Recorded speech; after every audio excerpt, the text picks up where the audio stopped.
मग आमचे स्वर्गवासी नानासाहेब पुरोहित असतील, स्वर्गवासी प्रभाकरजी मोरे साहेब असतील,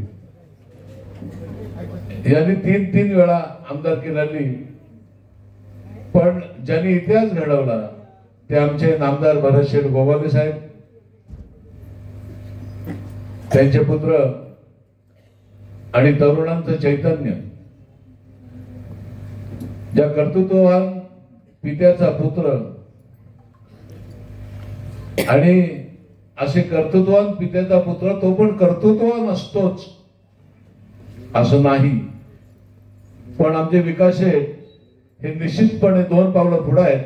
त्यामुळे त्यांचं मी त्यांच्या कार्यात प्रणाम करतो. आपल्या 2 तारखेला होणाऱ्या नगरपालिकेच्या निवडणुकीचे नगराध्यक्षाचे उमेदवार सुनीलजी कविस्कर साहेब, आमची विद्याताई, संजू मेहता आणि व्यासपीठावरील सर्व सन्माननीय या सभेसाठी उपस्थित असलेले आमच्या माता भगिनी आणि माझे मित्र, 2 तारखेला येणारी निवडणूक निश्चितपणे महत्वाची आहे. त्याचं कारणच असं आहे की ही जी निवडणूक आहे ही आमच्या मुलाबाळांचं भवितव्य घडवणारी निवडणूक आहे, भवितव्याला दिशा देणारी निवडणूक आहे. जे आमचं शहर आहे हे शहर सुंदर असावं, स्वच्छ असावं, त्याच जोडीला ते प्रगतशील असावं. आमच्या मुलाबाळांच्या शिक्षणाची व्यवस्था असेल, त्यांच्या आरोग्याची व्यवस्था असेल. आणि हे सगळं करण्यासाठी आम्हाला नेमकं काय करायचं आहे? जर आम्हाला आमचं भविष्य घडवायचं आहे तर आम्हाला नेमकं काय करायचं आहे? आम्हाला 2 तारखेला जे आपलं पवित्र दान आहे हे पवित्र दान काम करणाऱ्यांच्या पाठीशी ठेवायला पाहिजे. मी नेहमी म्हणत आलोय, ज्या वेळेला निवडणुका सुरू होतात त्यावेळेला आरोप प्रत्यारोपांच्या फैरी झाल्या जातात. पण विरोधकांवर काय बोलावं? एकच मुद्दा मी फक्त चुटपुटा बोलेन, कारण त्यांचा जो वचननामा आहे, त्यांचा जो जाहीरनामा आहे, त्या जाहीरनाम्यामध्ये त्यांनी गेल्या अनेक वर्षामध्ये काम केल्यापैकी एकच काम की नगरपालिकेची इमारत. आणि त्या इमारतीचा त्यांनी असा उल्लेख केलाय, मला खरं कौतुक वाटलं त्याचं, की त्या इमारतीचा निधी टाकलाय आणि त्यांनी पुढे उल्लेख केलाय की 1ही रुपया शासनाकडनं घेतला नाही. म्हणजे अहो, जी इमारत उभी केली ती इमारत जे स्वर्गवासी अण्णासाहेब सावंतांनी जे पैसे साठवले होते, जे एफडी केल्या होत्या, त्या एफडी तोडून, म्हणजे जो आपला नफा फंड असतो ना, नगरपालिकेचा टॅक्स रूपाने येणारा जो निधी असतो, हा निधी आपल्या छोट्या मोठ्या कामांसाठी वापरायचा असतो. आणि ह्या ज्या मोठे कामं करायचे असतात त्याच्यासाठी वेगवेगळे हेड असतात, त्याच्यासाठी शासनाकडे मोठे मोठे निधी असतात. पण आम्ही ते काहीच केलं नाही. आम्ही आमचाच निधी, सुरुवातीला 2 कोटीची इमारतीचं टेंडर होतं, नंतर ते वाढत 13 कोटी म्हणून कसं केलं ईश्वर जाणे. असो, पण गेल्या 3.5 वर्षामध्ये जे आमच्या अनेक कार्यकर्त्यांची इच्छा होती, आमच्या नागरिकांची इच्छा होती की ते महाड शहर आहे, ज्या महाड शहराला जे ऐतिहासिक पार्श्वभूमी लाभलेलं शहर आहे, ही जी ऐतिहासिक शहर आहे, इथल्या ज्या समस्या आहेत, ह्या समस्या सत्ताधाऱ्यांना कधी काढणार आहेत का नाही काढणार आहेत? आणि ज्या वेळेला 3.5 वर्षापूर्वी प्रशासकीय राजवट सुरू झाली त्यावेळेला नामदार भरतशेठ गोगावले यांनी पहिलं जे काम केलं असेल ते आपल्या महिलांना जो भेडसावणारा प्रश्न आहे पिण्याच्या पाण्याचा, मी हा उल्लेख प्रत्येक सभेत करतो. त्याचं कारणच आहे मित्रांनो, मला खरंच ह्या सत्ताधाऱ्यांचं कौतुक वाटतं की त्यांनी हे जे पिण्याचं पाणी आहे हे कशातून आणलंय? आपल्या गटारात ह्या पाईपलाईन आल्या. ह्या पिण्याच्या पाण्याची पाईपलाईन गटारात आणणं ही कोणाची बाबा बुद्धी चालली त्यावेळेला ईश्वर जाणे. आणि हे गटारात आलेलं पिण्याचं पाणी जे जीआयची पाईपलाईन आहे ती लिकेज होते, सगळ्यांना माहिती आहे. तिचं लाईफ 7, 8, 10 वर्षाचं असतं, त्यानंतर त्याला होल पडतात, त्यातलं ते गटाराचं पाणी आमच्या नळावाटे घरात येतं, आमच्या मुलाबाळांना ते आम्ही पाजतो. ह्याला काय विकास म्हणायचं?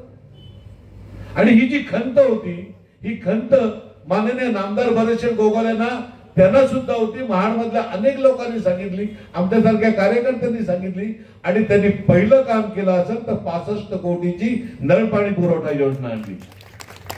24/7 24 तास स्वच्छ मुबलक पाणी मिळेल अशा स्वरूपाचं ही 65 कोटीची नळ पाणी पुरवठा योजना आणली. त्याची ट्रायल आपल्या पिंपळपारापासून साडेवाडा नाक्यावर घेतली आणि ही जी ट्रायल आहे मला निश्चितपणे अभिमान वाटतो आणि त्याच जोडलेला एक नाव प्रश्न आमच्या समोर उपस्थित आलाय की ही ज्या आमच्या पूर्वी पाण्याच्या ज्या टाक्या होत्या त्या पाण्याच्या टाक्या अर्ध्या मुर्धे पण भरत नव्हत्या, पण आता ही जी ट्रायल लाईन आम्ही टाकलेली आहे ना, ओव्हरफ्लो पाणी होतं, आमच्या पार्किंग मध्ये पाणी साठायला लागलं. हा वेगळा प्रॉब्लेम. म्हणजे अशा पद्धतीचं लोकांना आवश्यक असणारं गरजेचं पिण्याचं पाणी सुद्धा 150 वर्षाची परंपरा असलेली आमची नगरपालिका त्या स्वच्छ स्वरूपाचं पाणी देऊ शकलं नाही. ह्याच्यापेक्षा लाजीरवाणी गोष्टच नाही. त्यांना अधिकार आहे मत मागायचा. कोणत्या अधिकाराने ते मत मागतात मला खरंच प्रश्न पडतो. काय केलं तुम्ही आमच्यासाठी? त्याच्यासाठी काळीच लागतो. कोणतंही काम न करता हक्काने मत मागायला येणं ह्याच्यासाठी सुद्धा काळीच लागतं.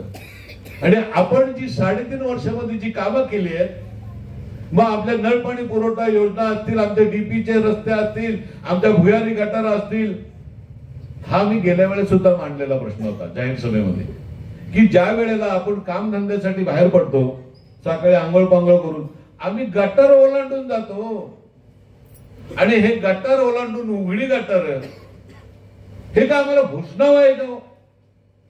मी नेहमी म्हणतो की ज्या वेळेला तिन्ही सांजेला आपण ज्या वेळेला दिवाबत्ती करतो घरामध्ये आणि ह्या तिन्ही सांजेला आपण दार उघडं करतो, लक्ष्मी यावी अशी आपली इच्छा असते, अपेक्षा असते. काय येतो त्यावेळेला? डासांच्या थवेच्या थवे.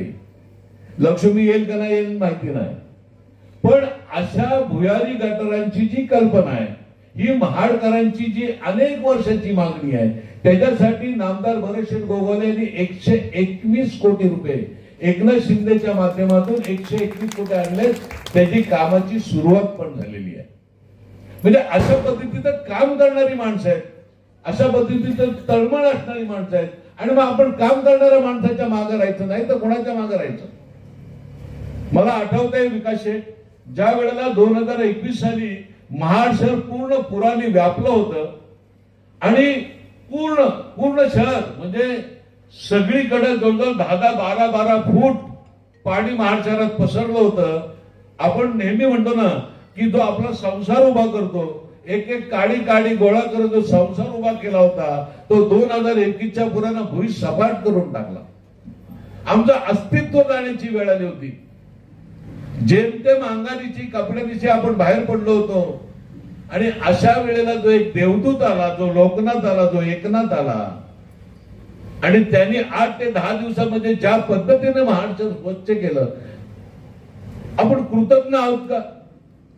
ही शिवरायांची भूमी आहे, ही बाबासाहेबांच्या पदस्पर्शाने पुनीत झालेली भूमी आहे, ही आमच्या कमलाकर दांडेकरांसारखी स्वातंत्र्यासाठी जीवाचं हौतात्म्य पत्करलेली भूमी आहे आणि ह्या भूमीची लोक कृतज्ञ असू शकणार नाहीत. आम्ही कृतज्ञ आहोत. ज्या माणसाने आम्हाला वाचवलं त्या माणसाला निश्चितपणे आम्ही कृतज्ञता व्यक्त करणार आहोत. ते आमची जबाबदारी आहे, ते आमचं कर्तव्य आहे. ह्या पुराच्या प्रसंगात कुणी वाचवलं आपल्याला? आणि आम्ही नेहमी म्हणत होतो, आमचा संजू मेहता आपल्या सगळेजण, की ही जी समस्या ही मॅनमेड डिझास्टर आहे. हे नॅचरल डिझास्टर नाही, हे मॅनमेड आहे. आणि मग जर मॅनमेड डिझास्टर असेल तर आपल्याला निश्चितपणे त्याच्यावरती मार्ग काढायला हवा. अनेक म्हणजे आमच्या अरविंद नुनकरांसारख्या अशा अनेक तज्ञ मंडळी, शासनाने अनेक ज्या कमिट्या नेमल्या होत्या त्यांनी वेगवेगळ्या उपाययोजना सुचवल्या. काही दीर्घकालीन होत्या, काही शॉर्टकटच्या होत्या. ह्या उपाययोजना आपण काम कशा पद्धतीने सुरू करायचं आणि त्यासाठी जी पहिली विकासाची सभा झाली या आमच्या गणपतीच्या चौकामध्ये पिंपळपारामध्ये आपण पहिली सभा पुरासाठी घेतली होती आणि त्यातूनच आपण सगळ्या महाडकरांना एक केलं. 2 दिवसामध्ये जवळपास आपण 22 सभा घेतल्या होत्या आणि तो जो लोंढा होता, तो जो रेटा होता, नामदार भरतशेठ यांच्या मार्गदर्शनाखाली आपण शासनाला धडकावला होता आणि त्याची परिणिती अशी झाली की शेठनी जो उपाययोजना सुचवली होती, शेठनी सांगितलं की तुमच्या अनेक उपाययोजना आहेत, माझे एक जरा अक्कल घ्या. त्यांनी सांगितलं की जे अनेक वर्षाचा साठलेला गाळ आहे, हा जर गाळ आपण काढला तर निश्चितपणे महाडकरांना पुरापासून आपल्याला वाचवता येईल. आणि त्याचे परिणाम आपण बघतोय. 2021 साली ज्या वेळेला शासनाने एकनाथ शिंदेच्या माध्यमातून भरत शेठच्या रेट्यामुळे जे 31 कोटी रुपये आले आणि ज्या पद्धतीने गाळ काढण्याचा कार्यक्रम झाला, त्यानंतर 2022 पासून आजपर्यंत फुटभर पाणी सुद्धा महाडमध्ये आलेलं नाही. पाऊस पडला नाही का? त्यानंतर पाऊस झाला नाही. 2022 ला जवळपास